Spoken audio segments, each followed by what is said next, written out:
All right, we are live on YouTube, Facebook, and Love Bay Radio. I am your host today, Dr. P, and I have a special guest for you, Jesse Vasquez. Jesse is from Los Angeles, California. I've met him, I think, about 3, 4 years ago, and he has an amazing story.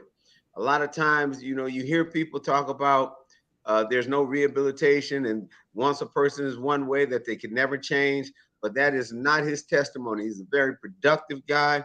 And our show today is living a productive life after prison. Thank you, Jesse, for showing us, for being with us today and showing some love. And I just can't wait to have this interview with you. We've been trying to do this for quite some time now. Yeah, thank you, Dr. P. So how are you today? Today I'm great. I'm doing great. It's awesome. It's one thing to be alive. It's another thing to just feel freedom, know that you have freedom of choice, mobility, and being in your five senses, so I'm doing pretty good. Well, good, good. You look good, man, and you Yeah. look happy. Thank you. I am.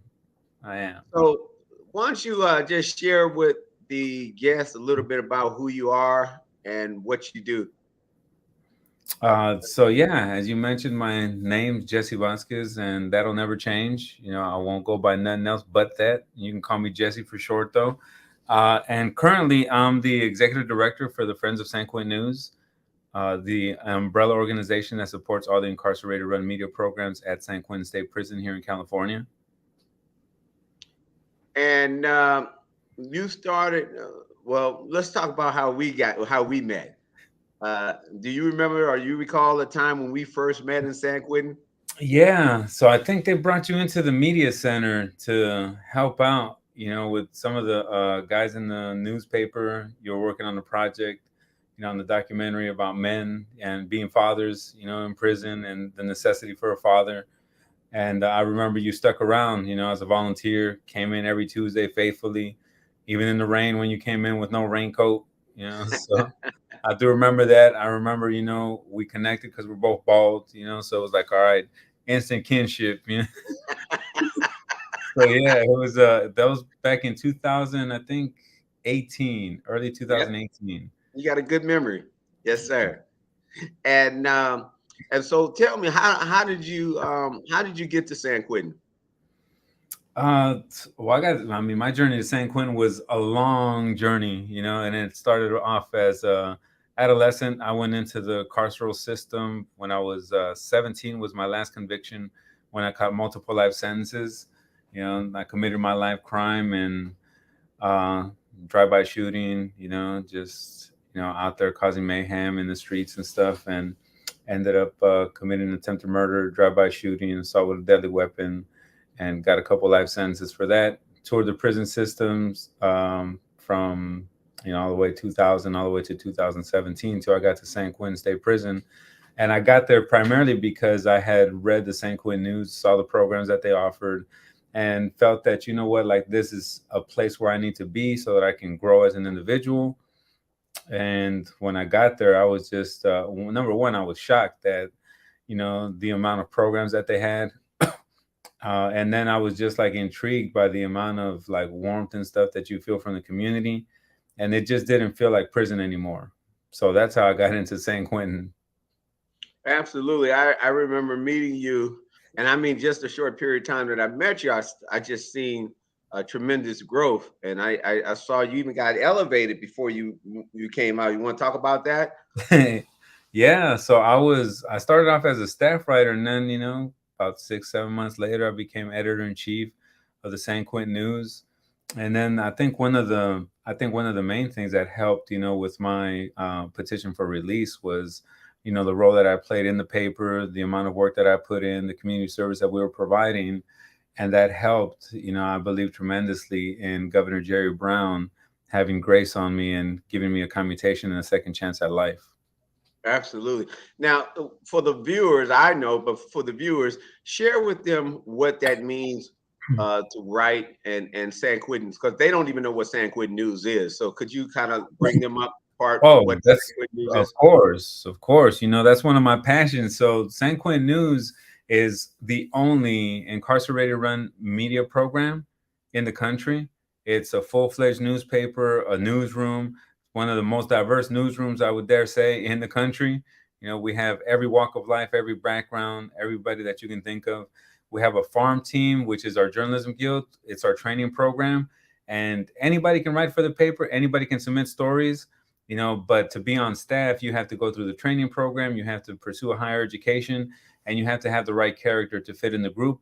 We work with professional journalists who come in to donate their time. They teach us, everything from the AP style to, helping us lay out a story, from maybe the 300-word piece all the way to the long story format to go into like a magazine.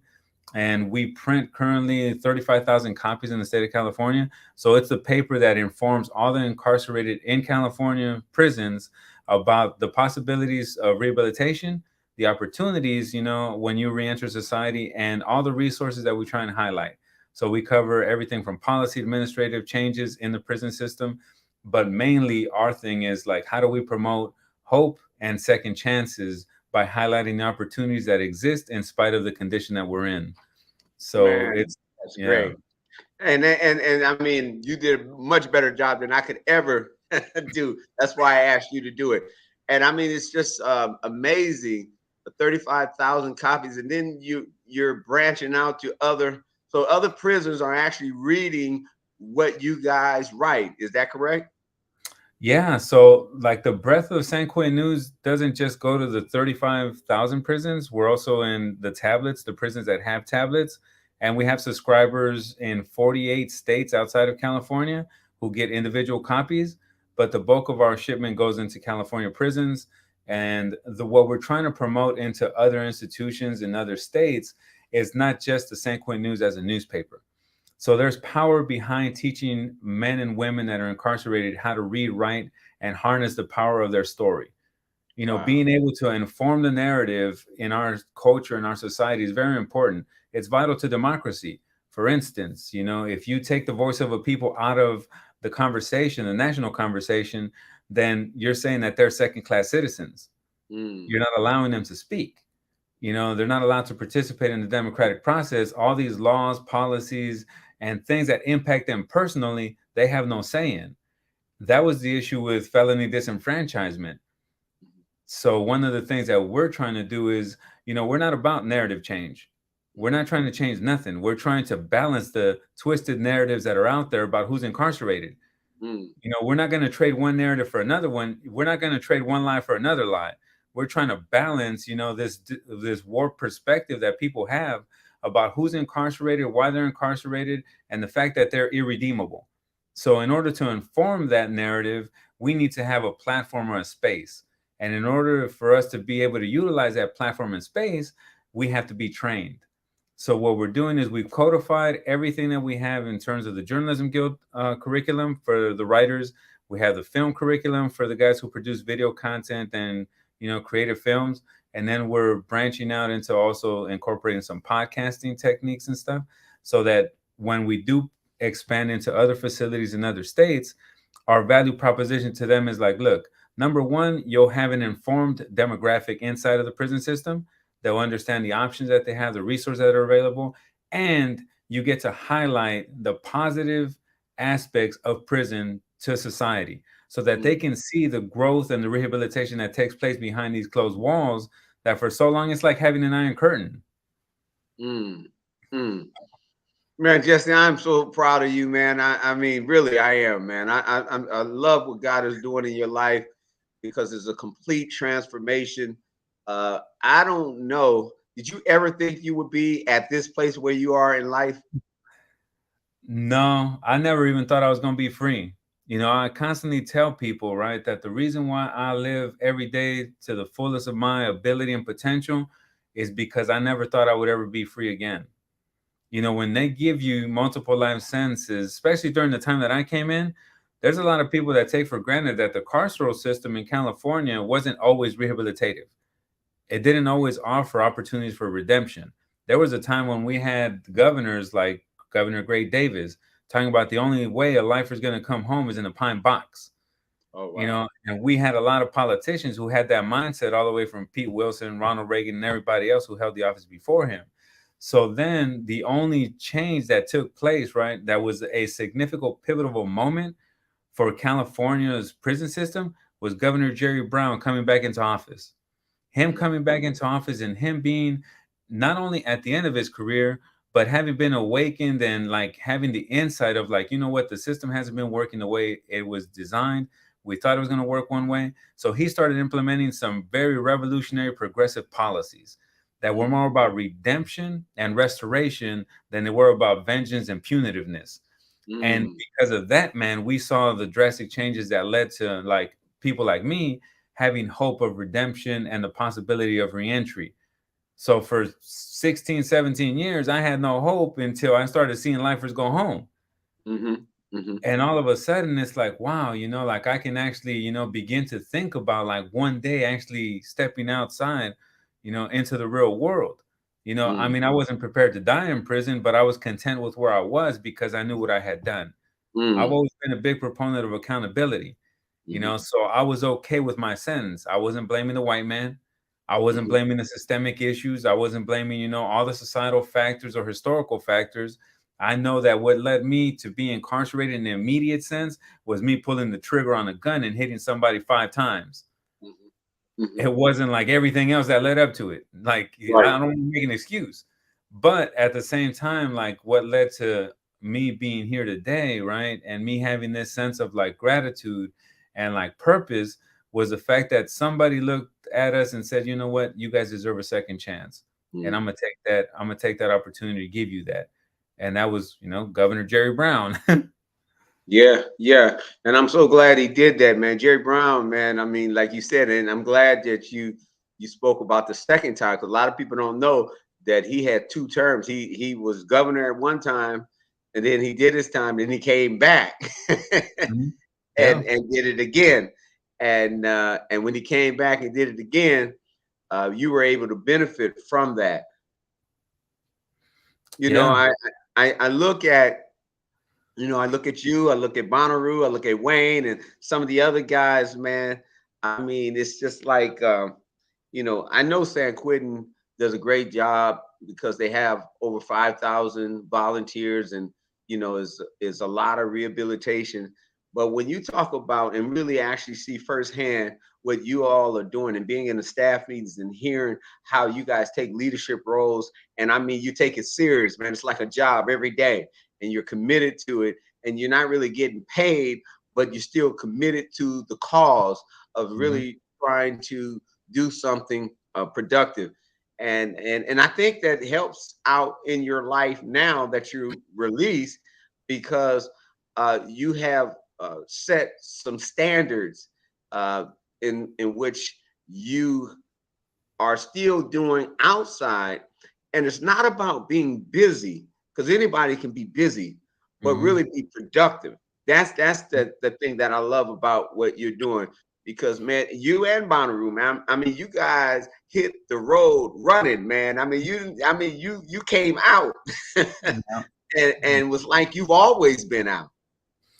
Yeah, yeah. I think, you know, one of the things that even Bonnaroo taught me a lot. You know, I owe my brother a lot, you know, for the things that he taught me. But you know, the one thing that I remember made a deep impression on me and that kind of like keeps guiding me today, he was the one who instigated me, right? I want to say in a good way to file my commutation. He's like, you ain't got nothing to lose, bro. Like, just go ahead and submit it. You know, like they might look at it, they might not, but you're not gonna lose anything from doing it. And I remember the day that I got commuted and nothing happened for him. Mm, And there was like this sense of loss, right? And sadness because, you know, here's my mentor who should be the one going home, you know, but he's not. It's hmm me. hmm And I remember what he said, right? I said, man, bro, like you do so much good for people, right? And hmm he's like, hey, you got to understand, right? That, you know, what we think is our plan, right? Isn't always what it is, you know?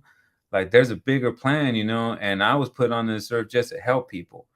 mm, If that mm. means I got to do it from in here, you know, it doesn't matter, you know? He says, the good thing is, you know, one of us is getting out, you know, and we Wow, just that's a good count. attitude. Yeah. So Yeah. for me, like, just having that perspective, right? When I came home, it was like, okay, like I got to make a difference and I got to make it count, because not everybody's going to get that same opportunity. Not Yeah. everybody's going to get, the same platform, the same grace, the same opportunity to make a difference, to make it count. And, hopefully the cameras, don't zoom in on just that one person, but zoom out and start thinking like, how many more of him exist in there? How many Mhm. more of them are still left behind, right? Because ultimately that's what our work is about. It's not just about us. Like, we're paving the way for other individuals. Like, when I say we want to replicate what we're doing at San Quentin, San Quentin is unique for many reasons. For many reasons, right? It's located in the Bay Area, very progressive, very receptive, very open, very compassionate, very empathetic, right? It's in one of the richest counties in the country, if not the richest Mhm. in the Mhm. country, right? And it has some of the best, I want to say, administrators from the warden on down, like the best that I've had the opportunity and pleasure to work with, right? They're as fair as they come, but there's 35 other prisons in California Mhm. Mhm. with bad conditions, no programs, little resources, right? And bad attitudes and messed up cultures, right? Because they're Mhm. still gang and race segregated, right? There's a lot of politics that go into that, right? But at San Quentin, we were able to flourish. We were Mhm. able to flourish because of that dynamic, and of course that made me a better person, having been able to like interact with individuals like you who come into the prison to mentor, to teach, to counsel. A lot of that meant more than just a skill set. Anybody can learn the skill set, right? But how do Mhm. you make somebody pro-social? How do you Mm. make them feel inclusive in the community? How does reentry start before you even re-enter society? Mm. Everybody re-enters society, but not everybody becomes a part of the community. That's true. There's that community integration component that's lacking. And at San Quentin, we didn't lack it. Like, we had enough. We had a lot of community engagement and interaction. So yeah, I came out and I was positioned a lot better for success than most formerly incarcerated men and women get the opportunity to prepare. Mm. Mm. So, help me out, man. Growing up in where you grew up, how were you in school? Were you good at writing, and was that a gift? So writing didn't become a passion for me until I was in jail, right? Hmm. When I was a kid, I used to get B's and A's all the time. Like, I was a good student, Hmm. but I was also like, drawn to being important, right? Like, I wanted to Hmm. be somebody on the schoolyard. So I want to Hmm. slap somebody. Hmm. I wanted to fit in. So I'd go do something stupid just to prove that I could be part of the crowd, Hmm. and I wasn't so much of a follower as a leader, but I was a bad leader. I Hmm. was a bad role model for a lot of, individuals like me. Hmm. And my father wasn't like that. My father was very structured, very disciplined, very respectful, and I think that's why I rebelled, outside of the home. I Mm. didn't dare raise my mouth or my hand, at the house. But when I Hmm. was gone, it's like all the devil came out of me. So, Wow. when I got to prison, writing became my outlet because my father died. uh then my girlfriend lost my first daughter, and then like all these things spiraled, right? So there was a lot of pain, and being a Mexican in prison sucks. Hmm. Being Mexican is cool when you out here. We got the best food, I think, in my opinion. We Hmm. got nice trucks, we got good clothes, right? That's my opinion, right? And I'm not ethnocentric or anything like that, but I love Right. my culture. Right. uh but what I noticed when I went to prison, right? You can't be Mexican and have feelings. Mm. You Tell me shut down. about that. What do you mean by that? Well, there's like this gang culture, right? This gang mindset, right? You can't go to mental health because you can't show weakness. You got to have this bravado and this machismo because you can't show emotion because it's a sign of weakness. So how do you process your trauma? How do you process your sadness? How do you process those things that like you're holding in, right? And you want to let out because they're killing you, but you can't, Mm. because your roommate's not going to hear you out because he's going to call you a wuss or something. Hmm. You can't go to the psych because you're going to get beat up, if you try to go to a psychiatrist or psychologist, because it's against, the rules. You can't go anywhere and talk to nobody. So I found my way of coping was in writing. Mm. I used to write everything that bothered me. I do my introspections at the end of the day, right? Write what I saw, what I didn't like and stuff. And then once I was done writing, I would cut it up and flush it down the toilet because Mm. I never wanted nobody to see it. Got There it. was a time when, you were, I mean, for me, there was a time in the prison system, right, when things weren't all that peachy, right? Like riots are reality. There's violence and stuff. There's always a threat, right? But it's not as common as people think. But there's always the possibility of something, right? Mhm. So I had a personal rule that I didn't want nothing in writing that showed any weakness because if I died on the prison yard in a riot, or I got shot, accidentally in a riot, Mhm. then I didn't want anybody seeing my weaknesses. So I would Mhm. flush the stuff down the toilet, right? I Mhm. wish I had it now. Now that I'm like, 20 years later, I You wish I say, I had wish all I had all that, that. huh? I could put my book together instead of trying to recollect all that stuff, right? But writing was an outlet. It was Mhm. like that's where I found power. That's where I found myself. Mhm. So when I got to San Quentin, writing became a tool, right, of information. It became like a mechanism for me to communicate with other people. Like you have an option. One of the things, I'll be honest with all of you guys, right, and all you ladies and everybody who listening, right? One of the things that I dislike about a lot of us that have committed crimes against people, property, humanity, is the lack of accountability. I hate excuses. I hate sob stories. I hate that one about, well, my daddy left me when I was 8 and therefore I had to kill somebody when I was 30. It's like, no, Mhm. you didn't. Mhm. Like, that ain't got nothing to do with it. The fact that you was pissed off ain't got nothing to do with the fact that you killed somebody when you was 30. There Right. is no direct correlation with this, right? Mhm. But Mhm. somehow they tap into this deep insight, right? And make an excuse for, what? I killed this woman because my mom abandoned me when I was 4. I was Mhm. raised by the wolves and therefore I did X, Y, and Z. And it's like, dude, like just come to reality with the fact that you're accountable for your immediate actions in spite of all the trauma that you may be harboring. That may be a component, but that's not the main reason why you committed your crime at that moment. Mhm. I used to get tired of that stuff, right? So I told myself if I ever get into a position where I can promote accountability, and where I can highlight, hey, you had all these other options and you chose the dumbest one. That's on Mhm. you, right? Mhm. Like I'm gonna take that opportunity, right? So when I got to San Quentin News and I started writing, it was like, oh wow, like we can inform the population about all the resources that are out there because everybody who used to come back into the system and contribute to the recidivism rate was always talking about how the system was rigged against them, how there's Mhm. no housing, how they can't get a job, how they can't do all these other things. And somehow, some way, right? If you Google on the internet, because we used to have our research assistants come out and, hey, I want to know, are there second chance, hiring? Are there companies that hire? And they bring back a list of like 3,000, and it's like, oh man, like, how come these guys are saying there's no jobs out there? Right. So come to find out, it's not that there aren't any jobs out here. It's that there aren't any jobs that they feel they're worthy of. Mhm. And that's Mhm. a problem with, having too much pride. Mhm. There's jobs that'll pay you to do some work, but Mhm. it might not be the job that you think you know how to do. Mhm. But all of us got to start somewhere, right? So there was like this disconnect between the stories that I would hear on the prison yard and the information that I would see in front of me when I would ask for research material. And I wanted people to understand that, like we can't keep making excuses, for why we fail. A Right. lot of it is a choice, It is. but if you don't know the options that are there, though, you're always going to revert to what you only know. That's true. No, you're absolutely right. Let me ask you a question. You talked about your dad a little bit. So when you were growing up, your father lived at home with you. Was he present?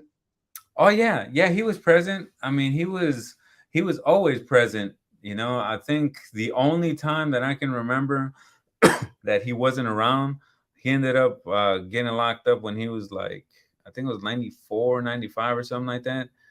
He went away for a while for some Mhm. federal stuff.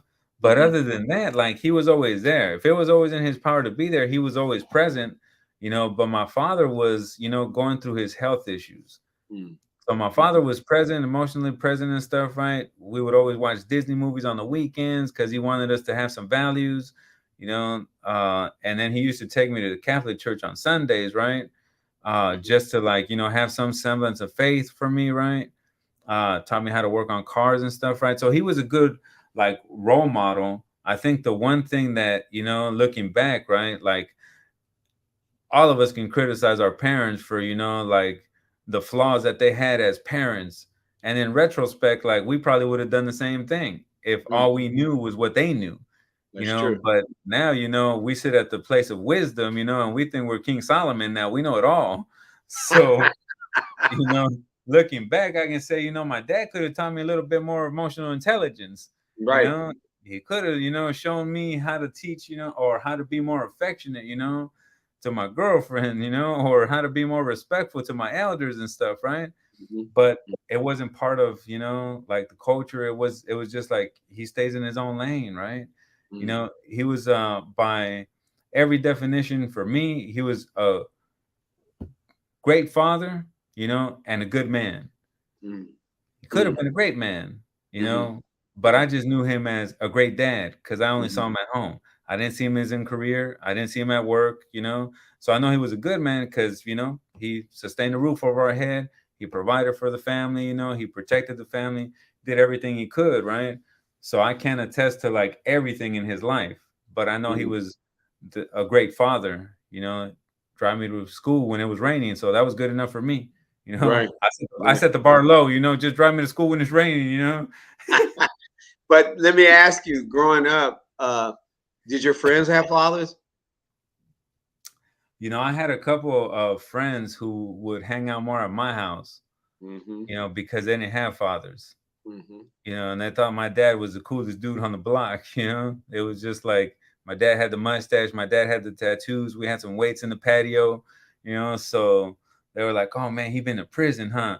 And I'm like, "Man, I don't know about that, but I know he work out, that's all I know. Not Right. everybody who has tattoos and works out went to prison, So, it was one of those things where I had like friends that would come over, and I never thought about like the fact that they were coming over more for the father figure and the role Mm-hmm. modeling than they Mm-hmm. were, to hang out and play. Right. It was more about because sometimes it would be interesting, instead of like hanging out with us and playing video games, they just want to sit around and talk to my dad about war stories, and Right. about his job and about the car and about, like life in general. Mm-hmm. And I think it was like that, like era, the aura of being a sage, right? That Mm-hmm. was like, man, like why they listen to him, right? I don't even listen to him. Why they gotta listen to him, right? But That's interesting you say that. Go ahead. once I went into the system, though, there was a time, right? I think maybe 6 years into my incarceration, I was going over, I got this routine of doing Christmas cards, for like the folks and stuff, right? I still do it now, old school Christmas cards. And I remember I was making these Christmas cards and I was making one for my dad. Like I had completely lapsed on the fact that like he had died, 5 years ago, and I remember just sitting there and wondering, like, what would life have been like had he still been around? Would Mm-hmm. I have even ended up with, a couple life sentences, right? Would I have been running the streets the way that I was? Mm-hmm. There was a lot of questions that came up because he was like the rider on a horse holding the reins. Mm-hmm. And when you got this little Bronco who's barely growing up, and he's just wild by nature, you got Mm-hmm. to keep the trainer on him. And if you don't, that bridle comes out and he's gone. And that's what Oh, happened with me. I realized that after my father, like was out of the picture when he was hospitalized, with his cancer and stuff, right? I just like, I found a way to cope with that reality, mm-hmm. the fact that I was going to be the man of the house because he was soon to die, right? And I just ran with it, you know. And I know that for my friends, because some of my childhood friends, they ended up either committing suicide in prison with a life sentence, they ended up getting killed. I think there's maybe one guy left out of like, maybe 15 dudes that I used to know that hung out with me. But other than that, everybody's, gone. Mm. You you make a really Good point. A lot of times we don't really realize what we have, but other people, uh, that's from the outside, they're like envying you because of what you have, because they like, I had a friend that lived around the corner from me, man, and everybody knew his dad. And man, his dad was so cool, man. And everybody wanted, thought that was just a special relationship.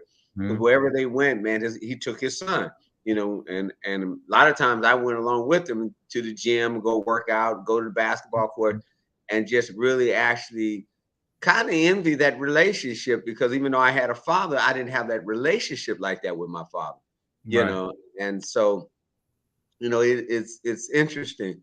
But one of the things that I wanted to ask you is, when you can, what does your day look like My now day. that you're out?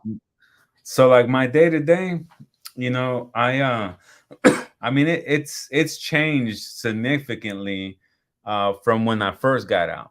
You know, like How before I so? was well, before I was very religious about riding my bike every morning and every night, because I had a lot of free time. I was just working, during the daytime. I didn't have, a lot of the commitments that I currently have. But I mean, my day is pretty much like a normal day in the life of Jesse Vasquez, right? Wake up at 5:30, 4:30, 5 at the latest, right? And if I'm laying there just like trying to play dumb, I can only wait till like 5:15. Then my back hurts, right? I got to get up.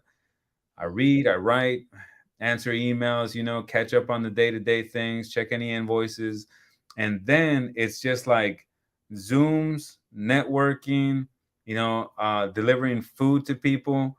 Now that I'm executive director for Friends of San Quentin News, I have a responsibility that I take it as that if it were sacred. I get to raise money and expand programs for the incarcerated.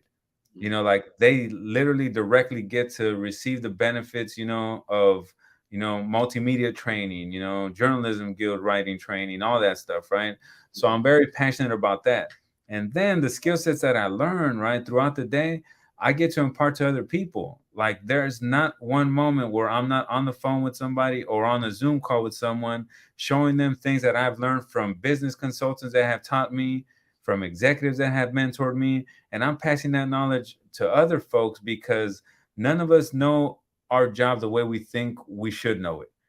We all have something to learn from anybody. So if I can train somebody in systems like Salesforce, Flipcars, MailChimp, like doing newsletters and stuff like that, doing layout, I'll do it. Even if it takes time away from my work, I'll do it. If I'm not writing a grant, and I'm not talking to somebody about trying to get some funding for the paper, I invest in people. Mm, mm. So today I went to go pick up some bikes, 30 bikes, because we're going to do a toy drive next week on Thursday. Because Oh every wow. year since I've been out, this will be my third year out. So this is my third Christmas. So the last 2 weeks leading up to Christmas, every day or every other day, I'm either getting a call to go pick up toys, pick up bikes, pick up adult gifts, right? Because I love my community. I want to be invested in my community. That's the Mm, best way I can spend my time. So in the afternoon is when I dedicate myself to like my education. So I'm also like going through this CAP program. It's a chartered advisor and philanthropy program to the American College of Finance. So I had a couple of advisors who got me interested in it, put me in there. And one of the things within the wealth management community is the lack of diversity with wealth management advisors. And a mm, lot of those advisors get to help families or influence families in where they fund, or where they put their, excess trust, revenue, right? So a lot of it gets into communities that may have, a use for it, but don't have a necessary need for it. So mm, the more people that we get of color who come from communities that have historically been disenfranchised, and we certify them to become advisors in philanthropy. So now we can have more wealth management advisors of color who can then inform and help influence families to divert those funds to communities that actually need them and not could mm, only use them. So like Right. that's my education right now. So in the afternoon, I take about 2 hours, 3 hours to go through my books, take my tests, do that, and then in the evenings, I get to go into the prison. I've been fortunate enough to have brown cards, like, volunteer pass, that I can go into 3 institutions in the state of California, institutions that I was incarcerated at. Right. I get to Right. go back in to help train the men at San Quentin. I get to go into Folsom to train the women at Folsom Women's Facility. And I get to go into Mule Creek to help mentor and counsel the guys over there on their paper at the Mule Creek Post, Mm. just so that we can, make sure that we, number one, maintain the quality of the paper, also show them support. And then for me, it's more about remembering where I came from. I want to keep, I want to have the same heartbeat as the incarcerated. I don't want to get too far distance where we start, having different heartbeats, because what's important to them, I want it to remain important to me. I Mm. don't want it to ever change. Mm. Man, you sound very structured, and we talked about this earlier when you said that if you didn't go to prison, you probably would have went to military, because you just seem like you're focused, man, and you have a lot of good things in place, but you know how to manage your time, and it sounds like you're doing a great job doing that, man. So I want to commend you on that. Tell me, man, what did it feel like going back into San Quentin, man, after you came out? it was um it was interesting. For me, I hadn't really thought about like going back, and what it was gonna be like, what to expect. I didn't know how I was gonna react, but when I went back the first time, it was like, that family reunion you go to, where you see some people that oh man, I didn't even know how much I missed you, right? And then you Mhm. see that other group of people like, damn, what you doing here, man? Who the heck invited you? Right. Like, why you here? Like, it was a mixture of that, right? Like there was some people that I was like dying to see, right? Like, man, I really missed you. And there was others that like, man, I could have stayed away from you for sure. you know I but get that it. was like what happened on the outside, right? Like what was Mhm. influencing me, right? When I left, though, most people talk about the fact that like they feel this sense of like bondage or nervousness and stuff like that. You know, to be honest with you, I didn't have none of that. Mhm. Mhm. Prison was, 3/4 of my life, or more than half my life. Mhm. Mhm. So I spent 2 decades in there, and I was only out in the real world like 15, 16 years. Mhm. Mhm. So like prison was my life. Those Mm. institutions were me. Like that's where I thrived. That's where I grew up. That's where I, became a man. That's where I learned everything that I know today. Well, most of what I know today. That's where I became, like an individual. I went from being an adolescent to being a young adult to growing up into a full-blown man. You Mhm. go in at 16, you parole at 36. It's like, yeah, like that's your formative years right there. Mm. So for Mm. me, like it was no different. Like coming out into the real world felt more awkward than when I went back in. Wow. Yeah, I can see that. Yeah, I can definitely see that, and I can understand that. Yeah, I I just wanted to know. I mean, did you see Juan when you went back? Yeah, yeah. One is like my older little brother. One's like 60. But one, is like what, 5 feet, if that, If that. Um, if that, but one is a very resourceful, humble individual. Mhm. And Mhm. every time I see him, right, it breaks my heart to see him there. I understand, like what he did. He was the paper bag robber, in Mhm. San Diego. So I get it. Mhm. Um, but the amount of time that he's done, the amount of impact that he's had on people's lives, Mhm. the amount of, like influence he's had in society as a whole with Mhm. his writings, him and Kevin Sawyer, like two of the best intellectuals that we've had in the newsroom, published in Mhm. like more than 20 publications outside of the prison. you know, very well known. Every time I see them individuals, though, it breaks my heart, though, because sometimes I think had it not been for the grace of God, it could have been them being free and not me, That's true. No, that because is they so. have a lot more merit, you know, than I do. And it Yeah. just reminds me that some of the things that happen in life are not about merit, it's about grace. No, that's for sure. That's a good word right there, brother, because it's true and it's very real. Hmm. You know, I'm pray for him just like I prayed for you all, man. And you told a story about Bonnaroo, man. I remember praying for Bonnaroo that he get out, and I told him, I said, I can't wait till you get out because it's gonna happen. And he said, Yeah. I hope so. And I said, no, watch. I said, and tell me about it. And Yeah. and one day I came in and he had this big smile on his face, man. And I can already imagine. And he said, I got, that they gave me, the the letter that said that I'm gonna, get out. And then they reversed on him, man. And you Yeah. know, when they and you remember that, Yeah. Yeah. but his attitude never changed. You Yeah. know, even though he knew they reneged on the date that they said, or that that they were going to Yeah. release him, Right. Right. man, I mean, he still remained humble and Yeah. very low key and very calm, and just continue to do what he was doing, man. And Right. so I was really happy to see that time when he could, get out, and he, just like you, is doing some remarkable things. I asked him last week. I said, "Man, what's going on? You don't like me no more?" He's like, "What you mean?" I said, "Man, I used to get text messages from you all the time. What's going Yeah. on, big bro? Good morning, big bro." I said, "I don't get those anymore." Yeah. Yeah. Life happened, you know? Absolutely, man. But how many siblings do you have? Any siblings? Yeah. Yeah. I have three younger brothers, Popeye, Danny, and Oscar. And we're fairly close, you know. Well, me and Popeye are closer than the other two. I think Okay. usually that's what they say, right? Every time we run into four siblings, right?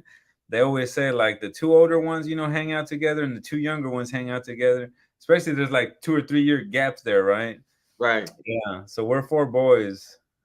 Okay. Yeah. Yeah. That's cool, man. And what did they think about? I mean, I don't know. Have they expressed about, now that you're out and the new Jesse? What did they say about that? You know, I have so there's two predominant perspectives that, you know, are in like our little circle. Are number one, like my brother Popeye, he was always supportive, you know, he was always like, you know, very encouraging, and he's always told people, right, like he went to like good colleges, you know, got scholarships and stuff like that. And he's like, you know, like my brother Jesse, like I went to Penn State, he went to the state Penn, and we came out with the same education.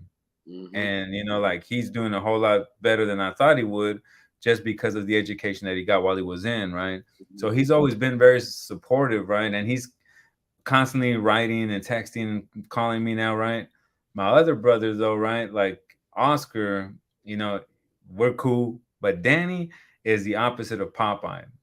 Mm-hmm. Danny, when I went in, he was 9 years old, and you know, it did something to him, losing his father, and then his oldest brother, you know, getting incarcerated for life sentences and stuff like that. It did something to him. So he had been on methamphetamine for like 17 years or something, you know. So he was going through his addiction, and obviously I was the one to blame. You know, I always tell my mom, I say, hey mom, like even when I was in jail, you guys blame me for everything. Like you guys even blame me for Jesus going to the cross, which is only partly true, right? Because Right. as a singer, I contributed something, right? But Right. not everything, you know what I'm saying? Right. You know, Absolutely. so she was like, no, it's just because you were supposed to be the role model after your dad Mm-hmm. died, Mm-hmm. you know, and you went away, right? So my brother Danny, he's always had that before. Up until a year ago, he was always very resentful. Mm-hmm. And then Mm-hmm. when I got out, you know, if you just get out of prison and you start making more money than somebody who's been free their whole life, Mm-hmm. Mm-hmm. psychologically that messes with people's minds. Mm-hmm. I think that's the reason why, you know, there are some folks that can't see us thrive or succeed. It's that envy. And my brother embodied that for the first year that I was out. He couldn't stand that I was making a difference. He couldn't stand that I was making an impact. He couldn't stand that I was making an income. He couldn't stand that there was newspaper clippings in the house of me when I got out, that I was in the community serving, that I was over here, you know, saving lives, that I was over here doing some stuff. He could not understand, you know, how. And he hated me just a little bit more for it. And it took, Go ahead. yeah, well, it took us like a nice conversation, you know, like to get past that, because, you know, like I'm no better than anybody else. I just know how to take advantage of the opportunities that I have in front of me. If I have a chance to help, I will. I don't ever turn down an opportunity to help. You know, before when I was in the prison system, it was like, you know, I'll give anybody a fade, you know, I'm accepting every fade, right? You know, well, how come I can't be like that when it comes to doing good? If I'm willing to fight anybody who wants to, how come I can't help anybody who needs it? You know, and I told my brother, I said, you had the same opportunities, bro. We're no different. We have the same potential, created in the same way. You know, you just choose not to because it's uncomfortable. You know, so that we're at peace now. You're at peace now? Oh yeah, yeah, we're at peace now. You know, he calls me once a week. We text every now and again. I don't like the fact that he sends me them dumb TikTok movies and stuff, right? I don't watch that crap, you know, it's just a distraction, right? But sometimes he'll send me some funny ones that he thinks I should see. Right. And it's like, all right, well, that's the way we bond, you know? As that, how old is he? He's like 33, 34 now. Okay. Yeah. So he's not a kid no more, you know? Right. He was 9 when I left, you know? Yeah. Yeah. It's you know, some people deal with things differently, man. And being that that you were his big brother, man, and then you get out and he's probably seeing that you're making a difference, and he still probably wanted that love and affection from his big brother that he sees you giving to other people. Maybe he despised that. I don't know. Oh yeah, no, But he did say that. He did say that. oh, Yeah. he did say that. Oh yeah, he did. Yeah, because he was like, dude, you got time for everybody but your own family. Okay. Okay. Yeah. Yeah. It's like, oh, yeah. Yeah. Well, man, I'm gonna tell you, brother, you're a smart dude. You know, I'm really happy what you're doing, and I just want people to know what you're doing, because see, the one thing is, you know, and I don't need to tell you this, but people get judged by the mistakes that they make, and they're never forgiven, and people think that people can't change, and I'm always telling people change, but you know, they hear your life story and the transformation that took place in your life. I mean, you know, it's what people need to hear. And when you look at, and you know, the Bible, man, you look at the life of Apostle Paul, man, he was a ruthless dude, man. I mean, he was killing men, women, and children, man. For anybody a part of the way, if they were saying they anything about, you know, being a Christian, he was killing them, man. But he had an experience that was transformational. And even when folks realized that he was changed, they couldn't believe he was changed. You know, it's like, you talking about Saul? You talking about the killer? It's like, yeah, you sent Ananias to go see him, and he was like, you know, go to Straight Street and see. And he's like, you want me to go talk to that guy? He said, yeah, because I got something I want to do for him. He can be used. And he ended up writing 2/3 of the Bible, man, of the New Testament. And when I look at your life, man, there's so much more that God has in store for you, man. I mean, you just tapping in you to that much, man. And if you continue to stay humble the way you are, and I know you will, and keep giving back. I taught a class today, and a person asked me, one of the young men asked me, they said, Dr. P, what do you think about, you know, working a job, you know, just to get the money, and you really want to just make money? What do you think about that? And I told him, I said, you know, when you work a job, you don't work the job for money. You do something that you're passionate about. I said, because what happens is you'll find yourself trying to climb the ladder of success only to find out that you are at the top of a ladder and you done climbed the wrong ladder. Now you got Yeah. to come back down and start all over again. I Yeah. said, so do something where you're able to give back and do something that you know that you're passionate about. Because if you're passionate about it, passion, you'll get the money. You know what I mean? Yep. And I can see passion in all that you do, man.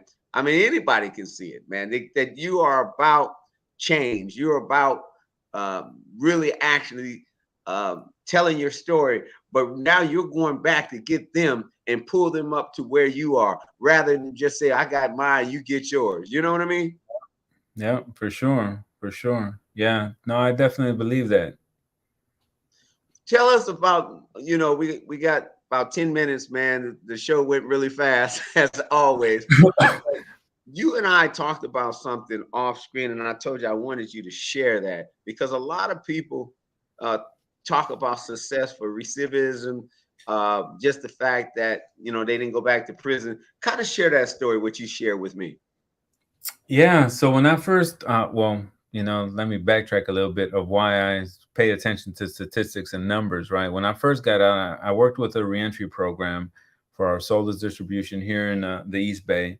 And they had gotten a grant from the Bureau of State and Community Corrections to do a housing program, because the two main things, that lead people back into prison is either lack of housing and lack of employment. People get desperate when they don't have income and when they don't have a roof over their head. So looking at the numbers, it's like, recidivism is supposed to be about 55 to 63%, depending on who you ask. And recidivism is defined as just going back to prison, like just going back to prison on a new case, right? It doesn't count for people who go back for violations or stuff like that. It's just people who catch a new beef and go back to prison. So the only prerequisite for being successful after prison is just not going back to prison. Mm-hmm. But Mm-hmm. that doesn't necessarily mean that you're a success story. That That's doesn't true. necessarily mean that you're thriving. Mm-hmm. So San Quentin News and the Media Center at San Quentin, like, we boast, and we're very proud of this. As a Christian, I'm very humble, but as somebody for the San Quentin News and the Media Center, we boast to the fact that we have a 0% recidivism rate. Mm-hmm. No participant from the Media Center, whether it's the podcast, the radio show, the TV, the film crew, the newspaper, has gone back to prison, right? Mm-hmm. But on top of that, we don't just like stay at the fact that they didn't go back to jail. Mm-hmm. Like, all of them, including me, are either running their own nonprofits, Mm-hmm. functioning in the capacity of supervisors at a nonprofit, Mm-hmm. running their own communications departments, media programs, creating content, creating videos, creating film, creating podcasts. Like, these are men and women that are thriving in their communities, making an impact. We got Mm-hmm. some guys that are part of ceasefire programs. We got guys that are out in community engagement programs with the police department, the DA's office, and the community, doing young men's interventions, gang interventions, gun violence interventions. Like, that's the type of story that I love to tell about the guys who graduate from our program, the alum that we have, because I don't want to just be a statistic, like, oh, you're part of the 0% recidivism rate. I'm Mm-hmm. like, yeah, I'm part of that. And also, I'm part of this like 25%, 30% that come home and do something with their lives. Mm-hmm. I'm Mm-hmm. part of this bigger number, of people that are making a difference and an impact in our communities. I'm part of this bigger chunk of individuals, right, that you do not want to see in the media, because it does away with your stereotypes of who we are. Mm-hmm. We're not Mm-hmm. deadbeats. Mm-hmm. We're not just, felons. We're not just formerly incarcerated, which, kind of segues into a favorite topic of mine. People always ask me when they introduce me in panels and things like that, what do you prefer they call you? Are you returning citizen, formerly incarcerated, felon, convict? And I always tell folks, it doesn't matter what you call me. If you can't call me by my name, pick whatever you want to call me. It's not Mm-hmm. going to change who I am. It's not going to change my identity. And it's not going to change my worth as a person. Mm-hmm. You want to argue about semantics. I'm trying to argue about systemic issues that you need to break down. Mm-hmm. You're willing to change what you call me, but you're not going to change the laws and the barriers, to reentry. Absolutely. pay me no lip service, by calling me whatever you think is politically correct. Right, I'm not the one. right, right. Well, you Jesse to me, man. Thank you. Thank you. And man, I'm so glad that it took us some time to get this interview. We had to cancel a time, but man, I just want the people to know we're on Facebook, we're on YouTube, we're on uh, really I didn't even tell you, but this radio station broadcasts is over 150 countries, man. So Oh, people are wow. hearing this broadcast live all across the airwaves, man. And so people are hearing your story and hearing that there is a second chance, there is hope, that there is rehabilitation, that, that thing where people get out of prison and all they do is go back is a lie. People can come out, people can change. And you have a success story, man, that has create change, but you're not stopping with just the change. You're trying to change laws. You're trying to give hope. You're trying to raise money. You're trying to make a difference. And that's what it's all about, man. Yeah, for sure, for sure. Yeah, and if you want to hear more about us, then Yeah, you can go to go ahead. San Quentin News. You can go to the website, sanquentinnews.com, forward this .com, or forward this productions .org. That's our film crew. And then we also have a YouTube channel, Facebook page, and Instagram and Twitter.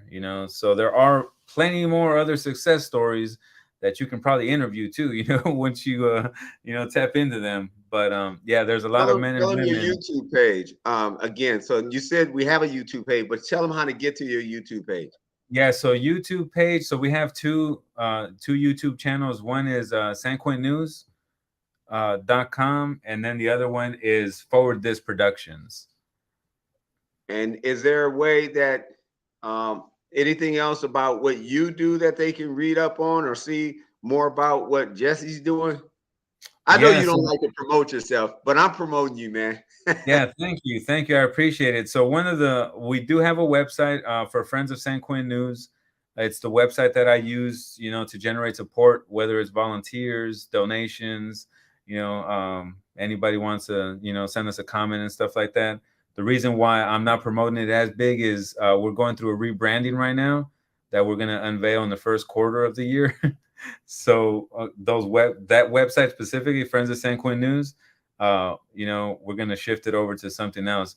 But yeah, there's that. And then I do have a Twitter account, Jesse Mario. That's just my name. And I do have one for Friends of San Quentin News where I post like what we're doing, what's going on, current events, and sometimes when I get invited to panels, I'll post about, if people want to attend, some of them are free, some of them are paid, but yeah, they can follow me there. And the last thing is, how can they give? How if somebody's listening to this and say, you know what, I like what he's doing, I want to give to this organization and what I believe in what they're doing. Is there somewhere where they can donate and give? Yeah, for sure. So on our websites, on whichever website they choose, forward this productions.org, sanquentinnews.com, or friends of sanquentinnews.org. We do have a donate button where you can support us there. And there's an address at the bottom. If you just want to send in a check, with a letter, you can also donate through, we call it snail mail because it takes a while to get to us. But we do have those donates there, and all our contributions are tax exempt, and you do get a donor receipt letter, for your taxes. Well, great, great. Well, Jesse, thanks again. I really appreciate you taking time. I know you're busy, man. I know you got a lot going on, but thank you for taking the time to be on Can We Have a Conversation? Again, you've heard another show on Can We Have a Conversation? I'm your host, Dr. P. Until the next time, God bless and go with God as God goes with you. God bless you.